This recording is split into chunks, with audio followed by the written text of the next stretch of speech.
रानो चिड़िया के पड़ोस में एक कौवा रहता था जिसका नाम था कालू कौवा। एक दिन तेज बारिश हो रही थी। रानो चिड़िया को अपने बच्चों के लिए दाना लेने भी जाना था।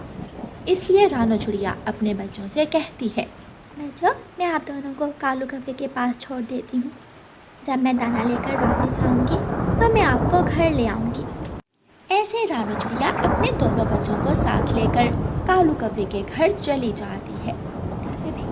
कौवे भैया, बाहर तेज बारिश है, मुझे दाना लेने जाना है। आप मेरे बच्चों को अपने पास रखें, मेरे बच्चे अकेले घर डरते रहेंगे। हाँ चिड़िया, अगर तुम मेरे लिए भी दाना लाओगी तो ही मैं तुम्हारे बच्चों को अपने पास रखूंगा। ठीक है कौवे भैया, मैं आपके लिए भी दाना ले आऊँगी। रानो चिड़िया अपने दोनों बच्चों को कौवे के पास छोड़कर दाना लेने चली जाती है। कौवे अंकल, मुझे प्यास लगी है। बाहर जोरों की बारिश हो रही है और तुझे प्यास लगी हुई है।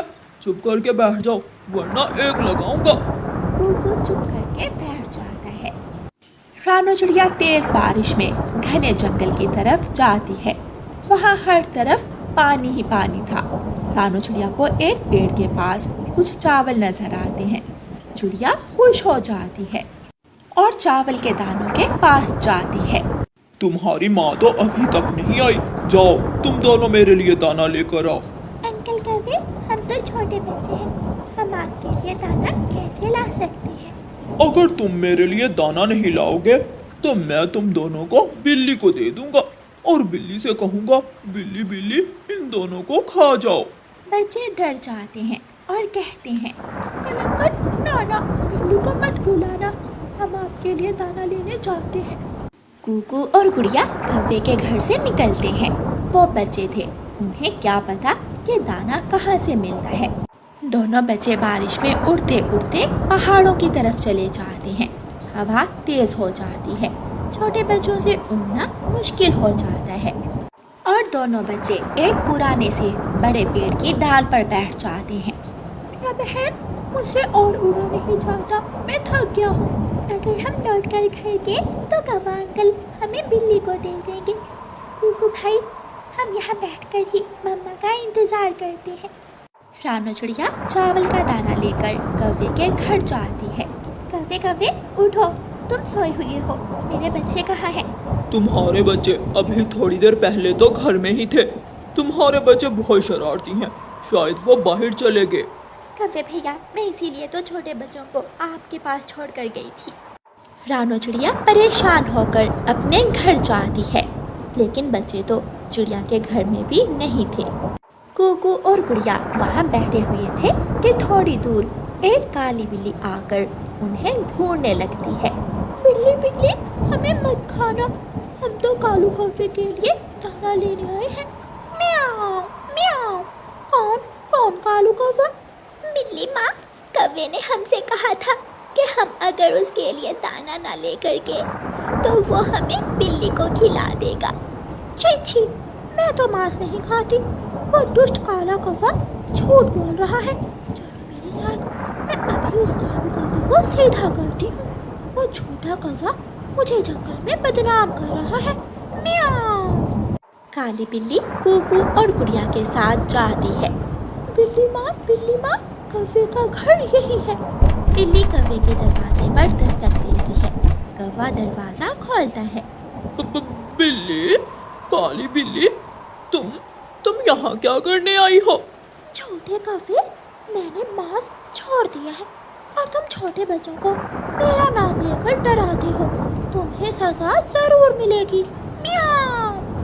काली बिल्ली कालू कौवे की खूब पिटाई करती है।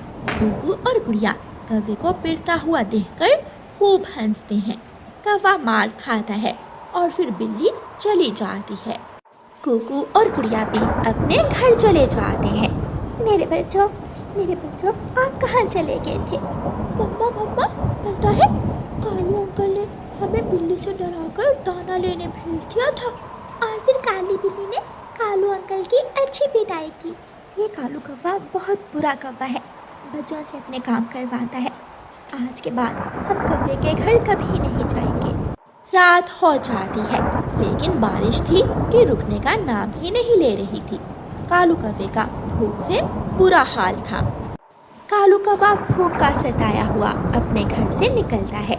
वो आहिस्ता आहिस्ता तोते के घर जाता है और तोते के घर से दाना चुरा कर खा लेता है। कालू कौवा जब तोते के घर से बाहर निकलता है तो सामने पेड़ पर भूखी चील बैठी हुई थी। कौवे कौवे, मैं भूखी हूँ, क्या तुम मेरा भोजन बनाओगे? चील, मैं तो बूढ़ा कौवा हूँ, मेरा मांस बहुत सख्त और कड़वा होगा। मैं सख्त मांस ही खा लूंगी, यहाँ आओ, मेरे पास आओ। लेकिन कालू कौवा जल्दी से वहाँ से भाग जाता है। चील भी कालू कौवे के पीछे लग जाती है। कौवा आगे आगे और चील पीछे पीछे। कौवा जल्दी से चिड़िया के घर पहुँच जाता है। कौवा दरवाजे पर दस्तक देता है तो चिड़िया तुरंत दरवाज़ा खोल देती है। कौवा चिड़िया के घर में घुस जाता है। कौवे, काले कौवे, भागो यहाँ से, तुम बुरे हो, तुमने मेरे मासूम बच्चों को बिल्ली से डराया और थप्पड़ भी मारने का कहा था। चिड़िया, मेरी जिंदगी बचा लो, मेरे पीछे चील लगी हुई है। अगर तुमने मुझे घर से बाहर निकाला तो भूखी चील मुझे खा जाएगी। कौवे भैया, जब तुमने मेरे बच्चों को बिल्ली से डराकर घर से बाहर निकाला था वो वक्त याद करो। मैं माफी चाहता हूँ। चील भी कौवे के पीछे ही पहुँच जाती है। कौवा जल्दी से दरवाजे की कुंडी लगा लेता है। कौवे, काले कौवे, तुम मुझसे बच नहीं पाओगे, मैं तुम्हें खा जाऊंगी, दरवाज़ा खोलो। कौवा डर के मारे हौसले में छुप जाता है और चील गुस्से में वहाँ से चली जाती है। कौवे अंकल, अब पता चला हमें किसी वक्त भी किसी की ज़रूरत पड़ सकती है, इसलिए हमें दूसरों से मिलजुल कर रहना चाहिए। कौवा छोटे बच्चों से बहुत शर्मिंदा था। प्यारे दोस्तों, इस कहानी को लाइक, अपने दोस्तों के साथ शेयर और चैनल को सब्सक्राइब करना बिल्कुल मत भूलना। आपका धन्यवाद।